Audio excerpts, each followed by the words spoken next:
வணக்கம், பாலச்சந்திரன் பேசுகிறேன். பாலை பாடிய பெருங்கடுங்கோ, கோ அப்படிங்கிறதுனால இவர் ஒரு மன்னனாக கூட இருந்திருக்க முடியும். பாலை பாடிய பெருங்கடுங்கோ அப்படிங்கிறவர் எழுதின 5 வரி கவிதை ஒன்று குறுந்தொகையில் இருக்குது. அதில் என்ன சொல்கிறாரு,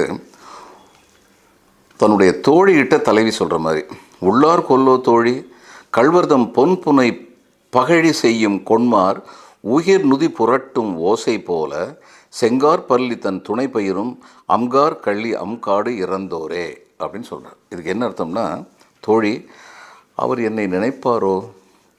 கள்வர்கள், இந்த உதாரணத்தை பாருங்கள், கள்வர்கள் அம்பின் கூர்மையை சோதிப்பதற்கு நகத்தின் மேல் தேய்க்கும் சப்தம் போல பள்ளி துணையை கூப்பிடும் கள்ளிக்காட்டிற்கு சென்றிருக்கிறாரே.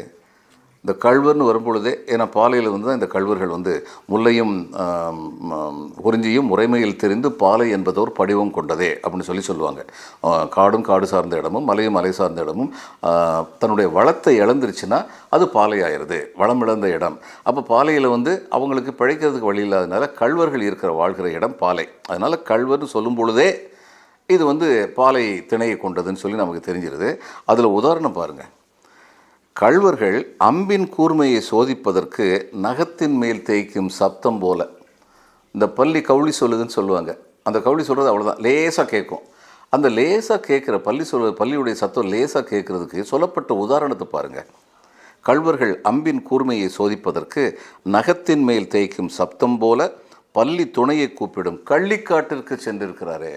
கள்ளிக்காடு மறுபடியும் வளமில்லாத பயிர்கள் உள்ள இடம் செடி கொடிகள் உள்ள இடம் பாலை தான்.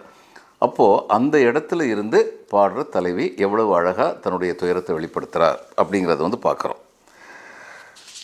இதே மாதிரி மருதம், அது வயலும் வயல் சார்ந்த இடமும். அந்த மருதத்தில் ஒரு தலைவர் சொல்கிறார்.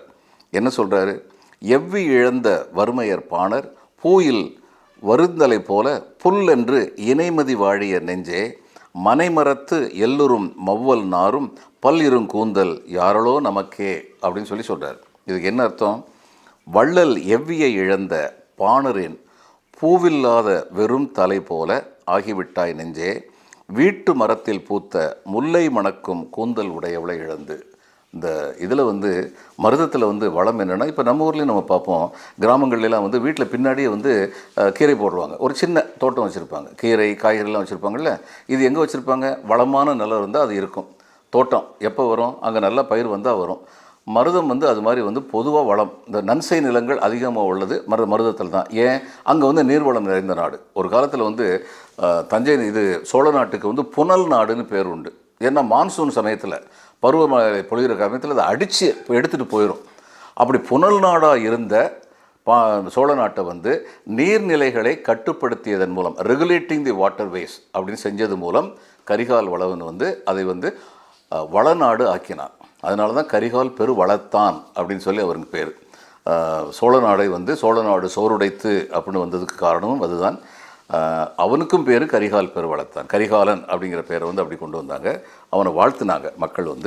அப்படிப்பட்ட வளநாடு, எப்பயும் நீர்நிலைகள் உள்ளது. அதனால வீட்டுக்கு பின்னாலேயே மரம் வச்சுருக்கு. அந்த மரத்தில் இருக்க முல்லை மலரை எடுத்து வச்சுக்கிறாளே, அந்த தலைவியை இழந்து நான் இப்போ வாடுறது எப்படி இருக்குன்னா, வள்ளல் எவ்வியை இழந்த பாணரின் பூவில்லாத வெறும் தலை போல். அந்த காலத்தில் எல்லாருமே, ஆண் பெண் எல்லாருமே பூ வச்சுக்குவாங்க தலையில். பூ வச்சுக்கிறது வசதியானவங்க வச்சுக்குவாங்க. வசதி எப்போ வரும்? பாணருக்கு மன்னர்கள்ட்ட பாடல் பாடி அவர்கள் பரிசில் வாங்குறது மூலம் வசதியாக இருப்பாங்க. ஆனால் அந்த மன்னன் இறந்து விட்டால் அந்த பாணர்கள் பூவில்லாத தலையை உடையவர்களாக இருப்பார்களே. அவர்களுடைய துயரத்தை போல என் நெஞ்சே வீட்டு மரத்தில் பூத்த முல்லை மணக்கும் கூந்தல் உடையவளை இழந்து என் நெஞ்சே நீ தவிக்கிறாய் அப்படின்னு தலைவன் சொல்கிறது மூலம் இது மருத நாட்டைச் சேர்ந்த, மருத நிலத்தைச் சேர்ந்த ஒருவர் பாடும் பாடல் என்பது தெளிவாக காண கிடைக்கிறது என்று சொல்லி, இந்த நாள் இனியதாக இருக்கட்டும் என்று முடிப்போம். இன்னும் தொடர்வோம். நன்றி, வணக்கம்.